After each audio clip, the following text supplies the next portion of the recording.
Amara had stopped counting how many times she prayed to see this day. Each morning, she would wake up to the soft rustling of palm trees near her mother's mud-walled home in Adakram, a small rural town in Ghana, wondering if her future would ever take flight. She was no longer a teenager, having failed her university entrance exams twice before. The shame and gossip in the village pressed on her shoulders like a wet blanket. When the motorbike courier finally pulled up on their dirt path, Amara's heart danced erratically. She rushed out of the house, nearly tripping over a stray chicken in her excitement. The courier, a young man she recognized from the neighboring village, handed her a brown envelope embossed with the University of Accra's seal. "Sign here," he instructed, with a polite smile. Amara's hands trembled as she scribbled her name. Her mother, stood behind her, expression half hopeful, half terrified of yet another rejection. With a quick glance, Amara tore open the envelope and read the first line, "We are pleased to inform you." A cry escaped her lips before she could contain it. "Mama," she screamed, turning to Hudya with tears streaming down her cheeks. Ya cupped Amara's face. "You've done it. Amara, they accepted you." She could hardly breathe for joy. The neighbors, hearing the commotion, spilled out of their compounds to see what had sparked such triumphant shouts.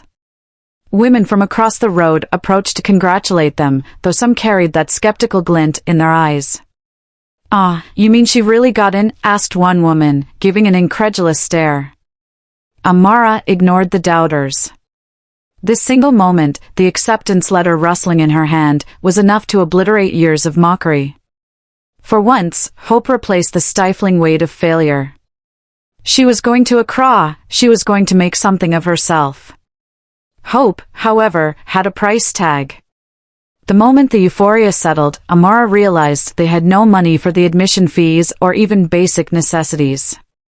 Her father had passed on years ago, leaving behind a single prized goat.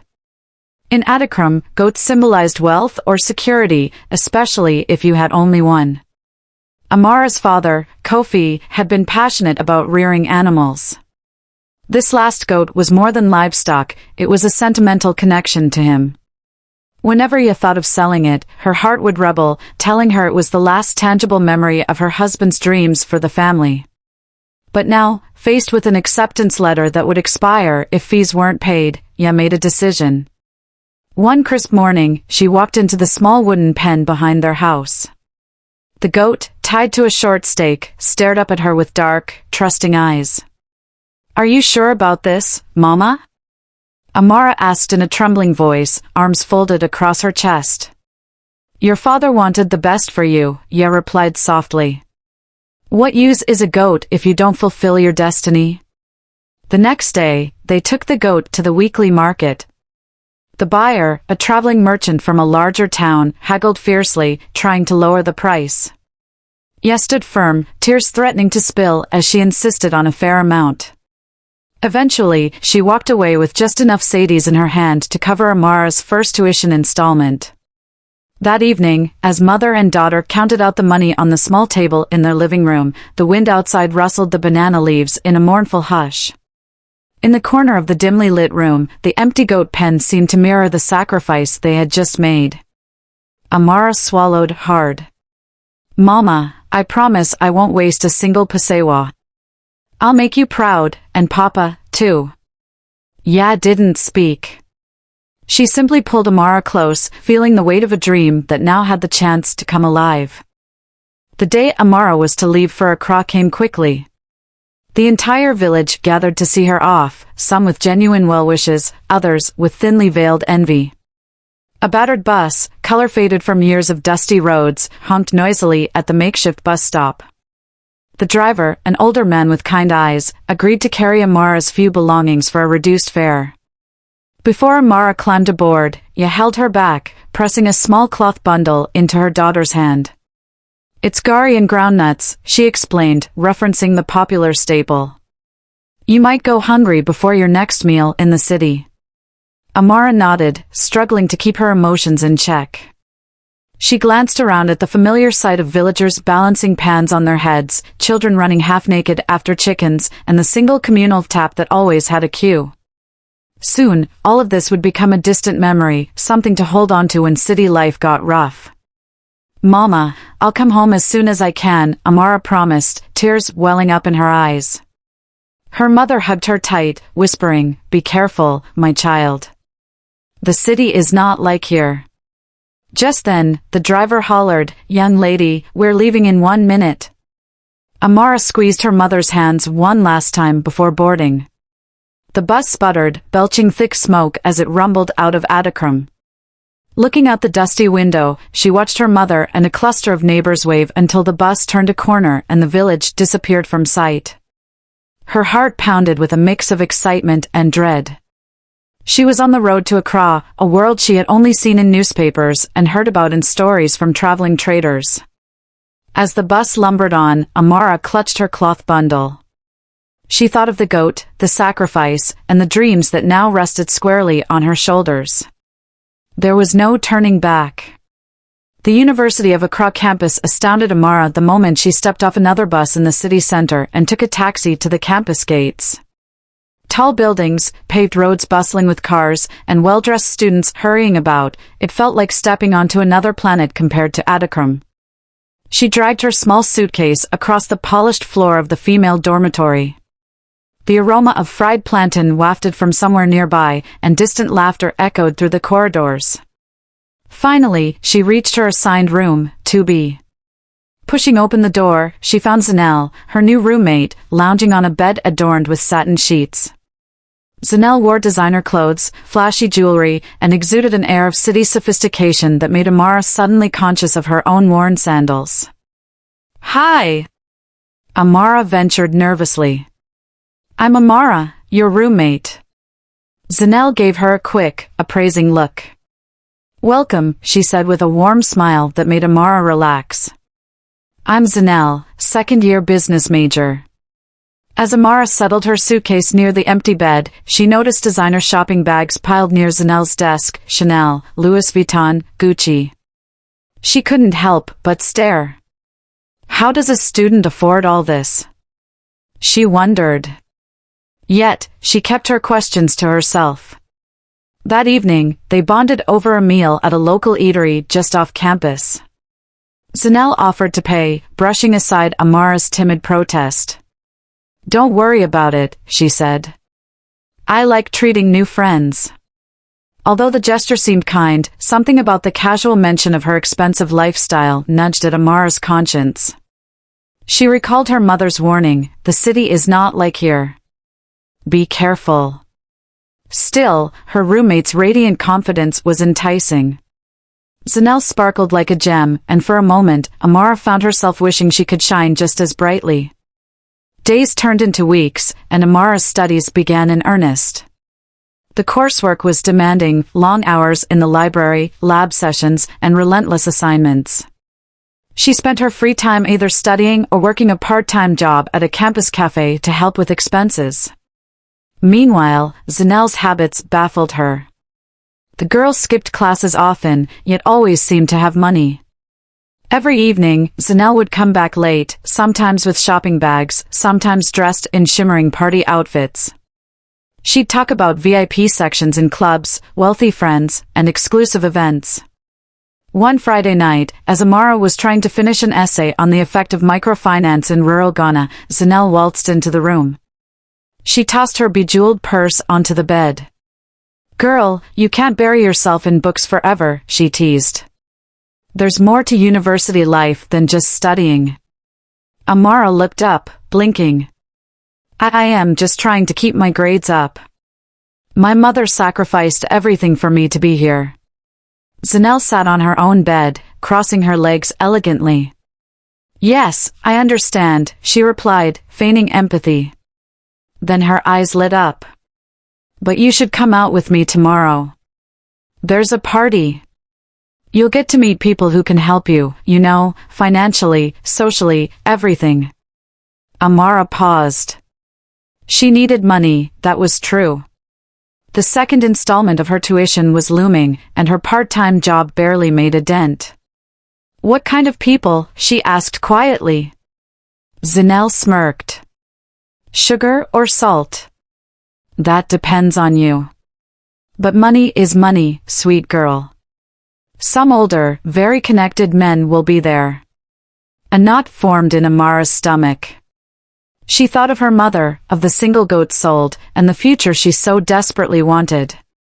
Against her better judgment, curiosity gnawed at her. Could Zanel have a point?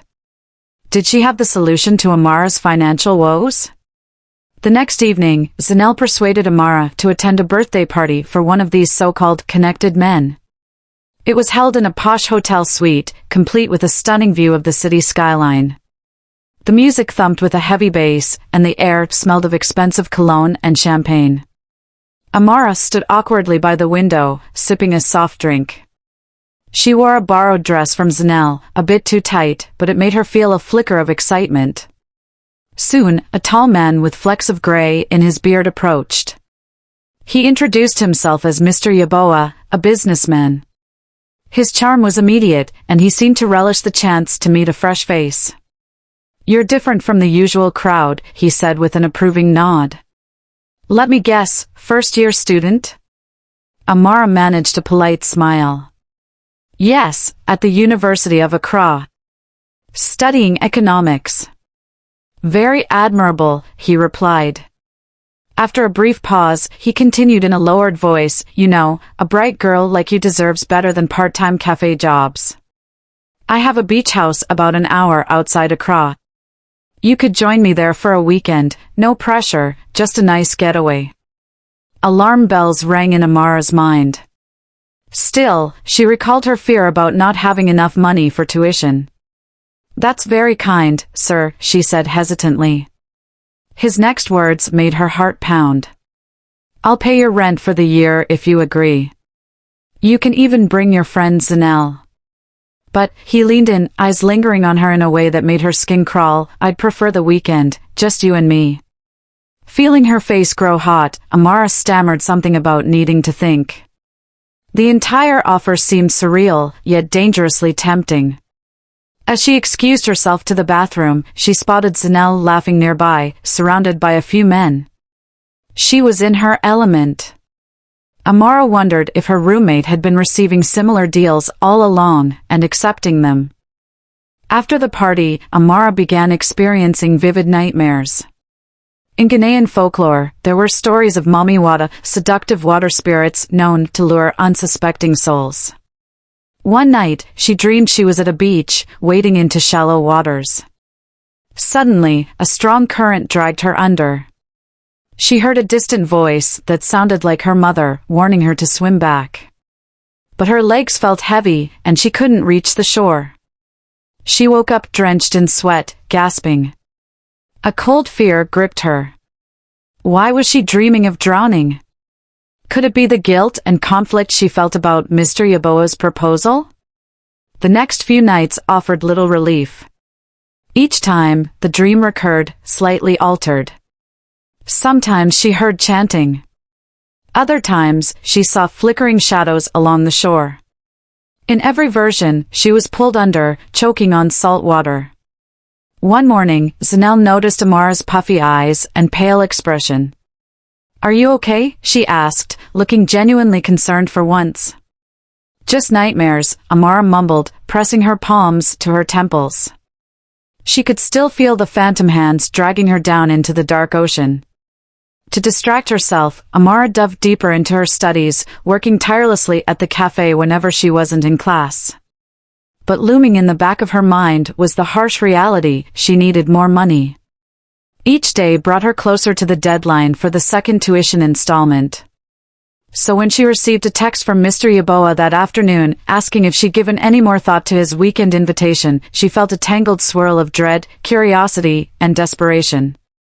She hadn't yet responded, torn between her mother's teachings and the mounting financial pressures that threatened to swallow her dreams.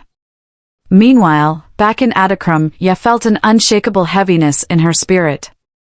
She had heard no distressing news from Amara, yet the mother's heart sensed something was amiss. The breadwinner of the household now was gone, albeit for a good cause, but Ye couldn't ignore the unsettling dreams she too had been having, dreams of her daughter standing at the edge of a roaring ocean, crying for help. Determined to do something, Ye gathered the local women in the church she frequented. They prayed together, hands clasped, calling on divine protection for Amara. They sang hymns that reverberated in the small brick building, tears staining their cheeks as they poured out their concerns. One of the women, known for her prophetic inclinations, spoke in a trembling voice, "There is danger around the corner. We must keep praying. The forces that lure young women in the city are powerful." After the meeting, Ya felt a tiny flicker of comfort. She decided to start fasting every Wednesday, offering her hunger as a plea for her daughter's safety. She sold a few more items, old clothes, tools her late husband had left, and sent the little money she managed to save to Amara via mobile transfer. Amara read her mother's text, "I've sent you something. It's not much, but hopefully it helps. Stay strong, my child. God is with you." A pang of guilt stabbed at her heart. She typed back a curt "Thank you, Mama," not mentioning the internal war raging in her soul. She couldn't bring herself to shatter her mother's peace with the truth of what was happening in Accra. So, while Ya prayed fervently with the women at the church, Amara wrestled with a looming darkness, uncertain how much longer she could hold out without succumbing. Finally, in a moment of weakness, Amara texted Mr. Yeboah, agreeing to meet him at his beach house. She told herself she just wanted to see the place, to feel out the situation. Maybe she'd back out at the last minute. Yet, deep down, she knew she was sliding down a slippery slope. Zanel, delighted at Amara's decision, helped her pick out an outfit for the evening, a sleek, body-hugging dress. "See? You'll thank me later," Zanel teased as she handed Amara a glittering clutch purse. The drive to the beach house took an hour, the route lit only by the headlights of Mr. Yeboah's glossy SUV. He made small talk about business deals, the nightlife in Accra, and how special she was. His voice was smooth, cultured, almost hypnotic. Yet the moment they arrived at the secluded beach property, a chill snaked down Amara's spine. The house was grand, perched on a private stretch of sand with towering palm trees swaying in the moonlight. Inside, candles flickered in every corner, casting dancing shadows against the walls. Soft music played in the background, but there was an edge to the ambience, a tension that made Amara's skin crawl. Over dinner, Mr. Yeboah kept reaching for her hand, stroking it with an unsettling familiarity. She tried to focus on the lavish spread, grilled tilapia, spicy jollof rice, and exotic fruit juices. Yet her appetite was gone. Outside the window, she could hear the crashing waves, as if echoing the alarm in her heart. After dinner, he guided her to a dimly lit lounge area. The doors opened onto a deck facing the ocean. That was when she noticed two other men in suits standing in the shadows, silent and watching. She turned to Mr. Yeboah, confused. "Who are they?" she asked, her voice quivering. He merely smirked. "They're here to make sure everything goes smoothly. Don't be frightened." Amara's pulse pounded. She sensed something was horribly wrong. When Mr. Yeboah placed a firm hand on her waist and guided her toward the deck, the underlying menace in his grip told her that leaving was not going to be as simple as she hoped. Amara's nightmare, of drowning and eerie chanting, came to life. Instead of calmly enjoying the ocean breeze, she found herself led down a torchlit path onto the beach. Mr. Yeboah, suddenly joined by three more men, started chanting something under his breath. Fear strangled her voice. "Please, I want to go home," she managed to say, trying to pull away. He ignored her, eyes glinting with a dangerous mix of excitement and greed. "Relax," he whispered. "You'll be home soon enough." Then, without warning, one of the men in suits grabbed Amara's wrist, dragging her closer to the water's edge. The surf lapped at her ankles, cold and unwelcoming. She looked around wildly, adrenaline scorching through her veins. Some sort of vessel, like a small, carved wooden bowl, lay on the sand. Another man held a chicken, its feet bound, squawking in distress. A gruesome ritual began to unfold. They slaughtered the chicken, letting its blood drip into the wooden bowl. Chants rose, louder and more urgent. Amara screamed, but the crashing waves and open shore swallowed her cries. Her mind went blank with terror. She tried to wrestle free, but the men pinned her down. "Help! Somebody help me," she shrieked into the dark, empty expanse. One of the men slapped her hard across the face. Dazed, she tasted blood in her mouth. She realized, with sickening clarity, that this wasn't just some cultish performance. They intended to use her for something dark, something unspeakable. Suddenly, in the midst of the chaos, a light flashed from the top of a nearby dune. She heard distant shouts. The men, startled, paused their chanting. In that split second of distraction, Amara kicked one of them and broke free, stumbling away as fast as her shaking legs would carry her. But she didn't get far before someone tackled her onto the wet sand. Everything blurred, footsteps, shouting, the roaring tide. A sharp pain exploded in the back of her skull, and the world went black. When Amara's phone went unanswered for 3 days, Zanelle tried to convince herself that Amara had simply found a new circle of friends. Perhaps she was extending her weekend with Mr. Yaboa. But guilt ate at her when she recalled the chilling vibe she'd felt at that beach house long ago, one she'd pretended wasn't real. News traveled slowly back to Adikram. Ya called countless times, each attempt ending in worry. Had Amara lost her phone? Was she sick? Anxiety gnawed at her mind. Something told her this wasn't just a case of a dead battery. On campus, rumors spread. Some said Amara had found a rich benefactor and run off. Others whispered about sinister events that sometimes befell naive village girls in the city. The chatter grew loud enough that even a few professors asked if anyone had seen her.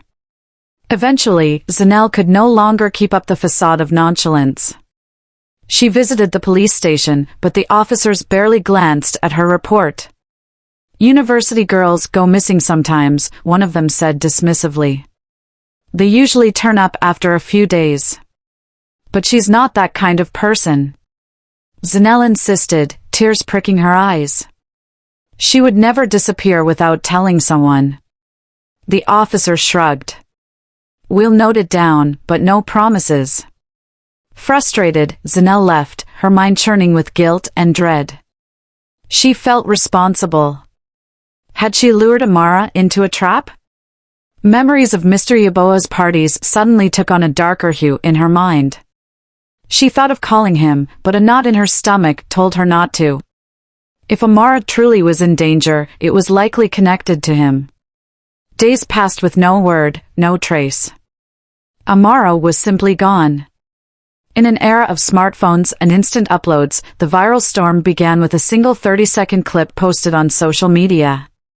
The shaky video showed a young woman, barely conscious, lying on a dark beach, illuminated by what looked like flickering torches. Masked figures hovered around her, chanting in a language that sounded eerie and foreign. Though the video quality was poor, some of the watchers recognized the woman's face. A distinct hush fell over the university campus when someone exclaimed, "That's Amara." The footage spread rapidly, igniting frantic speculation. Was she dead? Had she been initiated into some occult circle? Who recorded it, and why? Zanelle was in her dorm room when she first watched the clip. Her heart pounded so hard she thought it would leap out of her chest. She replayed it multiple times, eyes wide with horror as she confirmed it was indeed Amara, still in the same dress she had borrowed that night. Bruised, helpless, and surrounded by men in black hoods. Within hours, the video made its way to a news blog, triggering a national conversation on social media. #FindAmara began trending, with thousands calling for investigations. Students rallied on campus, demanding action. Amara's mother in Adikram was the last to see the video, receiving it through a neighbor's smartphone. She collapsed upon viewing it, wailing as neighbors rushed to hold her. "My baby, no, no! My Amara!" Ya kept sobbing, tears scalding her cheeks. Some people insisted the video must be fake or staged. Others swore it was proof of dangerous secret societies preying on desperate students. Amid the chaos, the question remained, where was Amara now? 24 hours after the viral video hit the internet, a rural clinic outside Accra admitted an unidentified young woman. She was found unconscious on a back road, dumped like discarded waste. An elderly fisherman had spotted her while cycling early that morning, calling for an ambulance when he saw her bloody and unresponsive. The clinic staff worked tirelessly to stabilize her. She had bruises across her arms, swollen lips, and a nasty gash at the back of her head. They struggled to identify her, no phone, no ID, no personal belongings. The nurse on duty, an older woman named Sister Teresa, felt an instinctive pull. She sensed that this girl was more than just another lost soul. Something about the desperation in her battered face stirred a maternal protectiveness. While the clinic lacked advanced facilities, they did their best. Sister Teresa dressed Amara's wounds, checking her vitals and administering 4 fluids. A police officer came by to ask questions, but the details were sparse. The only clue was a faint whiff of salt water and seaweed on her clothes, hinting she might have been near a coastal area. For 2 days, Amara remained in a coma-like state. The staff whispered about who she might be, suspecting she could be the girl from that horrifying viral video. A doctor planned to transfer her to a bigger hospital once she was stable enough. Then, in the early hours of the 3rd morning, Amara's eyelids fluttered. Sister Teresa, who had been reading her Bible quietly at the bedside, nearly jumped with joy. She hurried to alert the doctor as Amara slowly opened her eyes, disoriented but alive. Little did Amara know, the entire country was searching for her face while she lay fragile and alone in a modest rural clinic. Amara's mind felt like a fractured mirror. She woke up to the sterile smell of antiseptic and the steady beep of medical machines. The fluorescent lighting overhead made her squint. When Sister Teresa noticed she was conscious, relief brightened her features. "Thank God you're awake, child," Sister Teresa exclaimed. "We didn't know if you'd make it." Amara tried to speak, but her throat was parched. She managed a weak rasp. "Where am I?" "You're at St. Jude's Community Clinic, a little outside Accra," Sister Teresa replied, offering her a glass of water. Amara struggled to piece together her last memories, the beach house, the chanting, the terror. Yet everything was hazy, like an incomplete puzzle. She coughed, voice trembling. "How did I get here?" "An old fisherman found you." "We don't know more than that," the nurse explained gently. "Do you remember your name?" "Yes," Amara whispered, swallowing hard. "Amara." Amara, she paused, her own surname slipping from her mind. It came back in bits. Amara Addo. That same day, a male nurse in green scrubs named Kweku quietly observed her from the hallway. He never said much, but Amara often caught him peering in, as though he recognized her. Once, she attempted to ask him directly if he knew how she arrived, but he shook his head and walked away, leaving her with even more questions. The staff decided to keep her presence low-key. With the viral video making waves across the nation, they feared a crowd of reporters or worse, dangerous individuals, could show up. Sister Teresa mentioned that the police were looking for any leads to confirm her identity. Amara's heart pounded at the thought of facing them. She didn't even fully recall what had happened to her, let alone how to bring the perpetrators to justice. On the 4th day after her awakening, shards of Amara's memory began to slot back into place. It started with a nightmare that jolted her awake at dawn. She recalled the beach, men in black hoods, and a terrible chanting that chilled her blood. Her breathing accelerated, tears streaming down her cheeks. Sister Teresa rushed to her bedside. "What's wrong, dear?" she asked, concern etched on her face. "Those men, the beach," Amara panted, sobbing. They tried to kill me. There was blood, a ritual." The nurse's face grew grim. She patted Amara's hand, urging her to take slow breaths. "You're safe now," she assured her, though the nurse's tone betrayed her own horror. Throughout that day, the memories came in waves. She recalled Mr. Yaboa's sinister offer, the drive in his SUV, the terrifying moment on the sand. She even remembered Zanel, the roommate who had introduced her to this dangerous world. But the details were still patchy. She couldn't recall how she escaped, who exactly saved her, or how she ended up on that back road. When Kweku came in to drop off her lunch tray, she asked in a shaky voice, Do you know anything about what happened after I ran away from them? He studied her, eyes conflicted. I heard rumors, he murmured, barely audible. A man living near the coastline said he saw a car chase and some fighting that night. He saw a group of masked people scatter when they noticed headlights approaching. Maybe that's how you got away. Amara wanted to press him for more, but he left too quickly. However, one thing became clear in her mind: she had to share her story. The swirling mixture of fear and fury inside her demanded it. This wasn't just about her anymore. How many young women had fallen prey to these predators? How many more might be next? Once Amara was sufficiently stable, she was transferred to a more secure ward in the city. The media attention was too intense to ignore. Reporters and curious onlookers swarmed outside, hoping to catch a glimpse of the girl from the viral video. But the hospital staff kept her details confidential as much as possible.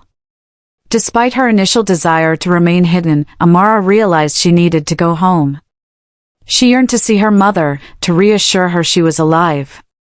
With the help of a sympathetic social worker, Amara managed to secure a modest escort home. The journey back to Adikram was starkly different from her first departure. No cheering crowd waited at the dusty bus stop. Instead, she arrived to find her mother, anxiously pacing under a mango tree. The moment she spotted Amara stepping out of a beat-up taxi, ran forward, enveloping her daughter in a tight hug, tears raining down. "Amara! My child!" sobbed, her entire body trembling in relief. Neighbors peered from windows, some rushing out to see for themselves. Gasps and whispers followed. Word spread quickly: she's returned. She survived something terrible in Accra. Later that evening, Amara sat in their small living room, recounting bits of her story to Ya. Though she spared her mother the ugliest details, she made it clear she'd encountered a dark, dangerous underworld. Ya cradled her hand, eyes wide with horror and sorrow. "Never again, my child," she whispered, voice thick with emotion. "What matters is your home. We'll figure out the rest." Still, in Amara's heart, she felt a stirring. She had escaped with her life, but what about the others trapped by greed or desperation? Could she truly just forget and move on? Back at the university, Zanel was a wreck. She had dreaded seeing Amara again, terrified of facing the truth about her own complicity. When she heard through campus gossip that Amara had been found alive, relief and dread intertwined in her chest. A week later, Amara returned to the dorm, determined to pick up what remained of her studies. She needed closure, answers about how her roommate could have knowingly nudged her toward a predator. That evening, Amara walked into their shared room without knocking. Zanel looked up, eyes wide, guilt etched into every line of her face. "Amara, I'm so sorry. I was worried about you." "Were you?" Amara cut her off, voice trembling. She placed her hands on her hips, glaring at the girl she once considered a friend. "You introduced me to that man. You must have known something wasn't right." Zanel's lips quivered. I didn't know it would go that far," she stammered, tears brimming. "I just thought he'd offer you money, like he does for me." "I never imagined," she trailed off, voice choking. Amara's anger broke free. "Well, it did go that far. I almost died, Zanel. They used me in some sick ritual. You can't pretend you didn't see the signs." Zanel sank to the floor, face buried in her hands, sobbing. "I know I messed up. I swear I didn't mean for any of that to happen. She hesitated, then admitted, "I was in debt. Mr. Yaboa offered me a quick way out. I brought girls to him occasionally, he always said it was just harmless fun." Amara's stomach twisted. So this was more than a one-off. She felt sick, tears burning the corners of her eyes. Yet, a part of her pitied Zanel, seeing her as yet another pawn in a dangerous game. She shook her head, stepping back. "I don't know if I can ever forgive you," she whispered, voice raw with betrayal. "But you have to help me bring these people down. They can't keep doing this." In the days that followed, Amara deliberated with a lawyer arranged by a campus advocacy group. They encouraged her to speak out, to file a police report, and go public with her story. Initially, the idea terrified her. She feared retribution, especially from powerful individuals like Mr. Yeboah. But the growing support from fellow students and activists emboldened her. Zanel, racked with guilt, agreed to testify. She handed over text messages, names of other men, and even photos from the parties. With this evidence, Amara felt a new surge of determination. Finally, Amara sat down in front of a camera, her phone propped on a tripod in the dorm room. She took a deep breath and pressed record. In the raw, shaky video, she recounted her story from the beginning, her mother's sacrifice in selling the goat, her arrival in Accra, the financial desperation that led her to consider questionable offers. She spared no detail in describing the night at the beach house. She spoke of her near-death experience, the viral video that showed her unconscious, and her missing days in the clinic. Her voice wobbled at times, but she remained resolute. "I'm sharing this because I don't want any young woman, anyone, to go through what I did," she said, eyes glistening with tears. "Not all that glitters is gold. Sometimes, it's a trap that can cost you your life." She posted the video on social media with the hashtags #SurvivorSpeaks and #JusticeForAmara. Within hours, the clip spread like wildfire. People across Ghana and beyond rallied in support, condemning the vile acts of ritual exploitation. Messages flooded her inbox, some praising her bravery, others threatening her to keep quiet if you value your life. Despite the fear that prickled her every time she left her dorm, Amara felt lighter. She had reclaimed her voice. An official police investigation began soon after Amara's video went viral. Detectives interviewed her, Zanel, and various other witnesses who came forward with similar tales of sponsors who lured vulnerable students. Newspaper headlines ran stories on ritualistic abuse in Ghana, stirring public outrage. Yet, the case was far from straightforward. Mr. Yeboah had deep connections, including influential friends who could make evidence disappear. Some victims were too scared to testify, others had suspiciously left the country. Amara grew disillusioned as the legal process dragged on. "They're stalling," she confided to her new lawyer, frustration lacing her tone. "Every time we think we have a lead, it vanishes." Her lawyer nodded gravely. "Powerful men can manipulate the system. But we must keep pushing." Zanel, now staying with a cousin to escape backlash, provided key evidence of her dealings with Mr. Yeboah. She expressed remorse repeatedly, determined to see justice served. Despite her complicity, she had become a vital witness for the prosecution, detailing the entire network of parties and payoffs. Meanwhile, social media continued to hum with tension. Some netizens accused Amara of fabricating the story for fame, while others furiously demanded she be given police protection. The authorities did assign a plainclothes officer to trail her, but the sense of vulnerability clung to her every move. One afternoon, after a grueling session at the police station, Amara sat alone under a tree on campus, tears of frustration slipping down her cheeks. Her phone buzzed. She glanced at the screen, a message from an unknown number. "You think you've won? Keep talking, and we'll finish what we started." A fresh wave of fear rippled through her, but also a spark of defiance. She refused to be silenced now. Whether justice would ultimately be served or not, she was prepared to see this through.